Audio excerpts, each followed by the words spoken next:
नमस्कार, स्वागत आपका के हरियाणा पे। मैं हूं आपके साथ रमेश जाखड़ और इस वक्त मैं मौजूद हूं O2 हेड पे। O2 हेड पे मैं अक्सर पानी की स्थिति दिखाने के लिए आता हूं, लेकिन आज O2 हेड पे मेरा पहुंचने का मकसद एक और है। पानी की स्थिति चलो मैं आपको बताऊंगा कि यहाँ पे क्या कुछ पानी की स्थिति है, लेकिन उससे पहले जिस मकसद से मैं यहाँ पे आया हूँ वो मैं आपको बता दूँ कि एक युवक जो है वो कल शाम को शराब के नशे में कर लीजिए या नशे की हालत में कर लीजिए, जो एरिया वर्जित क्षेत्र लिखा हुआ है उस एरिया के अंदर आ करके और आगे O2 हेड का जो किनारा है वहाँ पर जा करके वीडियो बनाने लगता है। यहाँ पे जब सुरक्षा कर्मी थे उन्होंने उसका विरोध किया तो उन पे अभद्र भाषा शब्दों का इस्तेमाल करता है। इस पूरे घटनाक्रम का छोटा सा एक वीडियो क्लिप यहाँ पे रहने वाले एक कर्मचारी ने रिकॉर्ड कर लिया। सबसे पहले तो मैं आपको वो वीडियो दिखाता हूँ। चलना तू पर चल। हम आए हैं यहाँ पे, वहाँ पे हम खड़े थे, फोटो खिंचवाई है बाबूजी। भाई यार लोग लगा के तुरंत लग रहे बोले। एक बात तो बाबूजी, हाँ? कौन नहीं कूदा अंदर है? नहीं रोकते हैं, किसी को नहीं देते हैं। आप आ जाए हो। अच्छा आ जाए हो क्या? सन 95 से यहाँ पे बर्थ हुआ ना, उस दिन से।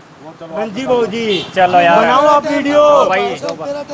चल ठीक है ना, चल आराम से बहस करने की गल है। बाहर बोर्ड लगा है यार, अलाउड नहीं है यार।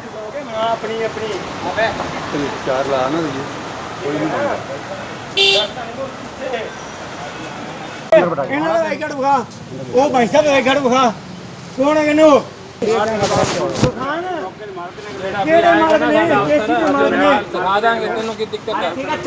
बना, मैं भी बनाना। आजा मैं भी बना।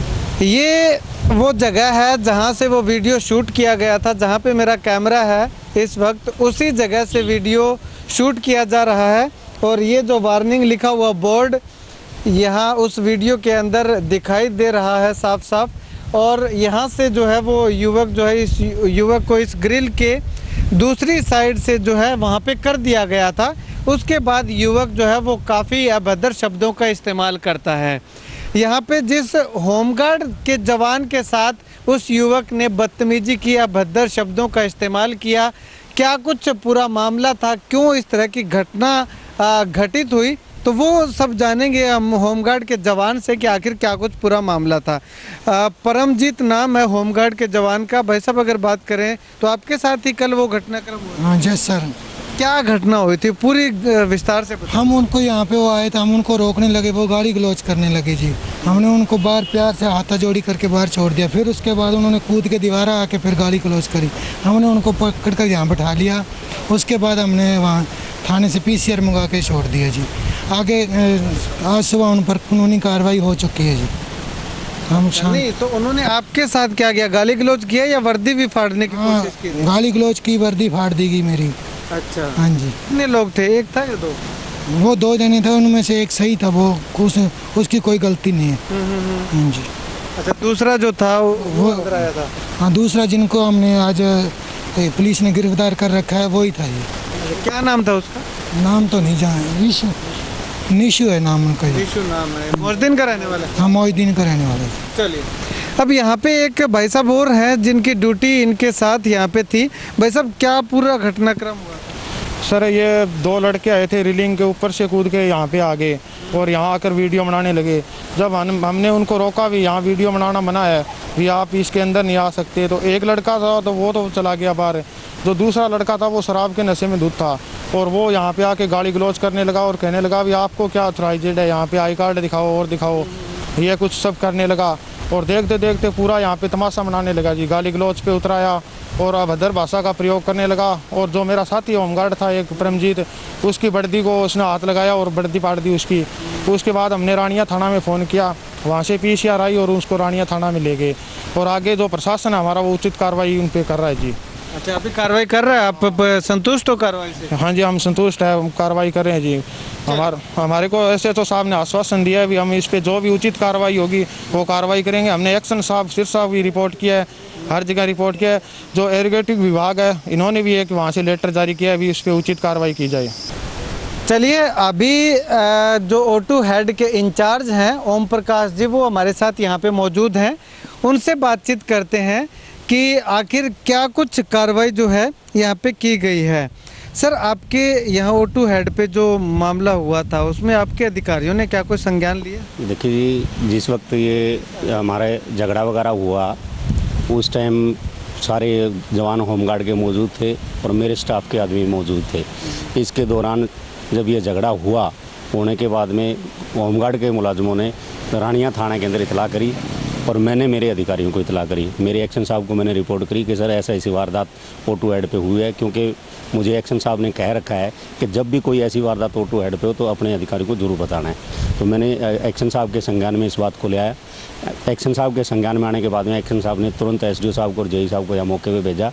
JE साहब और SDO साहब मौके पे आए और उन्होंने मेरे से लिखित में ली इस बात को। अच्छा, आ गए थे मतलब? हाँ जी। पर्चा दर्ज होने में देरी नहीं हुई सर। जैसे ही हमने PCR को फ़ोन किया, फ़ोन करने के बाद जैसे ही PCR आई, हमने उस आदमी को जो पकड़ रखा था जिसने वारदात हमारे साथ करी है, भद्दा व्यवहार किया और हमारी सरकारी कार्य में बाधा डालने की कोशिश करी जिसने, उस आदमी को हमने PCR के अंदर जो मुलाजिम अपने थानेदार साहब आए तो उनके हवाले कर दिया। वो PCR में बैठा के उसको रानिया थाने में ले गए। रानिया थाने में ले जाने के बाद में अपने होमगार्ड का जवान जो है उसको वहाँ साथ में भेजा गया और उसके बाद मेरे पास भी मैसेज आया कि भी आप भी रानिया थाने के अंदर आइए। तो मैं थाने में गया था। थाने में जाने के बाद में वहाँ कोई SDO ड्यूटी पे श्री को धर्मपाल जी सब इंस्पेक्टर हैं, उन्होंने बड़ी अच्छी तरीके से हमारे दोनों पक्षों की वारदात को सुनी गई। होमगार्ड के जवानों की भी बात सुनी, मेरी भी सुनी और उन्हें हमारे से लिखित में भी जो लिया हमने उसमें लिखित में दे दिया था। लेकिन पर्चा दर्ज होने की जो आप बात बता रहे हैं कि पर्चा दर्ज होने में कोई देरी हुई, उसका देरी हमारी उनकी तरफ से देरी इस मामले में नहीं थी। पर्चा दर्ज होने में कारणवश SHO साहब मौके पे नहीं थे, इस वजह से उन्होंने इस बात को डिले किया भी चलो 11 बजे का टाइम है सुबह तक, आप 11 बजे आ जाना। क्या कार्रवाई की है पुलिस ने? अब उसमें पुलिस में कार्रवाई ये हुई है कि जी इधर से होमगार्ड वालों को बुलाया गया था, जवानों को, और मेरे को भी बुलाया गया था वहाँ, और मेरे एक्शन साहब ने स्पेशल एक मैसेंजर भेज के FIR लॉन्च करने के लिए पत्र व्यवहार किया। जो आदमी वहाँ मौके पे SO साहब के पास लेके पहुँच गया था और उसके बाद में SO साहब ने और हमारे सबसे लेके वो FIR दर्ज उसकी कर दी गई थी। शुक्रिया सर बातचीत के लिए। तो यहाँ पे मैं आपको बता दूं कि ये जो O2 हेड का ये गेट जो बनाया हुआ है, ये जो रेस्ट्रिक्टेड एरिया जिसको बोला जाता है, वर्जित क्षेत्र बोला जाता है, इस क्षेत्र के अंदर अगर कोई बिना परमिशन के आता है तो वो कानूनन अपराध है। बिना परमिशन के अंदर आने से रोकने के लिए यहाँ पे 9 पुलिस के जवानों के साथ साथ होमगार्ड के जवानों की तैनाती की गई है कि कोई बिना परमिशन के अंदर ना आए, क्योंकि अगर इसके अंदर कोई आता है, किसी अनहोनी घटना का शिकार हो जाता है तो उसकी पूरी जिम्मेवारी होमगार्ड और पुलिस के जवानों की, जो कि यहाँ पे सुरक्षा की व्यवस्था से, सुरक्षा की दृष्टि से तैनात किए गए हैं, उनकी होती है। अब अगर मैं भी यहाँ पे खड़ा हूँ तो अगर मेरे साथ कोई घटना घटित होती है तो इसकी जिम्मेवारी यहाँ पे जो सुरक्षा कर्मचारी हैं उनकी होगी। तो ऐसे में इनका काम है बाहरी व्यक्तियों को अंदर आने से रोकना, जिनकी ड्यूटी है केवल उन्हीं को ही अंदर आने दिया जाता है। बाकी और कोई कोशिश भी ना करे कि इसके अंदर आकर के और वीडियो बनाने की। वो जो युवक था वो इसके अंदर आ करके और इस O2 वियर के जो इनका कंट्रोल रूम बनाया हुआ है उसके दूसरी साइड जा करके पानी की वीडियो बना रहा था। ऐसे में उसका होमगार्ड के जवानों ने विरोध किया तो उन्होंने एक ना सुनी और अपने नशे की हालत में चिल्लाने लगा, चीखने लगा, ऐसा इन लोगों का कहना है।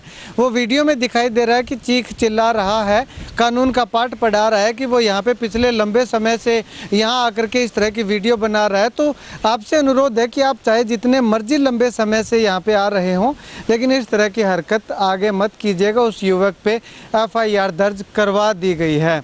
चलिए, अभी इस मामले में पुलिस ने कार्रवाई कर दी है, लेकिन उसके बाद अब क्योंकि ये वीडियो अपलोड करूंगा तो राजस्थान के किसानों के लगातार मेरे पास कॉल आएंगे, मैसेज आएंगे, कमेंट में पूछेंगे कि पानी कितना है, कितना राजस्थान में छोड़ा गया है।